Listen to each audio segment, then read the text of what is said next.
दोस्तों, आज आप सुनेंगे बांझ औरत की कहानी। चलिए शुरू करते हैं। आज रानी जल्दी उठ गई क्योंकि आज का दिन उसके लिए बहुत महत्वपूर्ण था। अकेलापन दूर करने के लिए अपने लिए जीने का एक कारण घर लेकर आ रही थी। देखा जाए तो बहुत खुश भी थी और थोड़ी सी नाराज भी थी, क्योंकि पिछले 7 साल की यादें उसे रात भर सोने नहीं देती थी और अब स्वस्थ बैठने भी नहीं देती थी। चाय का कप लेकर वह गैलरी में आकर बैठी और गुजरा हुआ कल उसके आंखों के सामने आने लगा। बेटा, तुम्हें ऐसे नहीं जाना चाहिए था। शादी होने के बाद उसे अंत तक निभाना आना चाहिए। ऐसा ही समझो कि तुम्हारा नसीब ही खराब है। कोई क्या करेगा। अगर माँ बन सकती तो बात ही अलग होती। मैं माँ नहीं बन सकती, इसमें मेरी क्या गलती है? ये सब मेरे हाथों में है। क्या माँ नहीं बन सकती मतलब मैं इंसान नहीं हूँ क्या?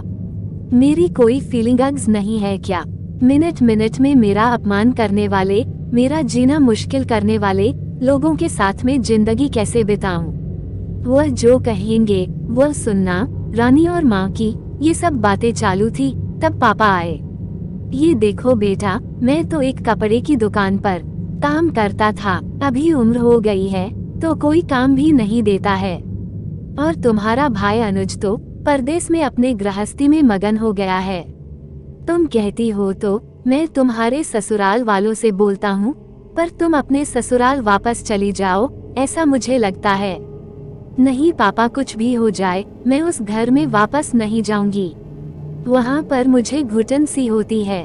वहाँ मिलने वाले अपमान और बेइज्जती से मैं थक चुकी हूँ। शादी के पहले मैं मेरे पैरों पर खड़ा रहना चाहती थी, पर मेरा ग्रेजुएशन होते ही आपने मेरी शादी करवा दी। तभी मैंने आपके दबाव में आकर शादी की, पर अभी जब मुझे आपके सहारे की जरूरत है तो आप पीछे हट रहे हो। शादी के बाद लड़की ससुराल में ही शोभा बढ़ाती है। मायके में 4 दिन ही रहना अच्छा लगता है रानी। लोग क्या बोलेंगे? शादी मतलब कोई खेल नहीं है बेटा। पापा गुस्से में ही बोल रहे थे। उस घर वापस जाना अब मुमकिन नहीं है पापा। मैं आने के पहले से ही डिवोर्स पेपर पर सिग्नेचर करके आई थी, क्योंकि उन लोगों को सिर्फ मुझसे बच्चा चाहिए था जो मैं उन्हें नहीं दे सकती। अरे, इतना बड़ा निर्णय लेने से पहले हमें एक बार पूछना तो चाहिए था ना। जन्मदाता है हम तुम्हारे। पापा, शादी होने के बाद मैं आपको बताती थी और माँ को भी कि कैसे छल होता है मेरे साथ। वहाँ पर 2 साल में कभी मुझे मेरे मन मुताबिक रहने नहीं दिया। जब मेरी रिपोर्ट आई और समझा कि मैं कभी माँ नहीं बन सकती, तो वैसे ही इन लोगों ने मुझे अपना असली रंग दिखाना चालू कर दिया। कैसे रहूंगी मैं ऐसे वातावरण में? और इस सब से भागकर अपनी जिंदगी खत्म करने वालों में से मैं नहीं थी। ये देखो बेटा, अनुज के दिए हुए पैसों से ही मेरा और तुम्हारी माँ का जैसे तैसे खर्चा चलता है। उसमें तुम्हारा खर्चा उठाना थोड़ा सा कठिन होगा। डिवोर्स पेपर पर सिग्नेचर करने से पहले इन सब का विचार मैंने किया था। मेरे पास सोने के गहने हैं, उन्हें लेकर मैं आई हूँ और एजुकेशन लोन निकालकर मैं 6 महीनों का एक कोर्स करने वाली हूँ, जिसकी आज मार्केट में बहुत जरूरत है। उसके बाद मुझे अच्छी कंपनी में नौकरी मिल सकती है। मैं आपके ऊपर आर्थिक बोझ नहीं डालूंगी पापा। मुझे जीवन जीना है, संघर्ष करूंगी और कमाऊंगी, विश्वास कीजिए मेरा। सब लोग क्या बोलेंगे बेटा? क्या जवाब दोगी उन्हें? माँ आंखों का पानी छुपाते हुए बोली। माँ बोलती थी कि वक्त आया तो सच क्या है बोल देना चाहिए। जब मेरे साथ ससुराल में जानवरों के जैसा बर्ताव हो रहा था, तब कहाँ गए थे ये लोग? समाज में बड़ा होने पर शादी कर दो, बस इतनी ही जिम्मेदारी समझते हैं।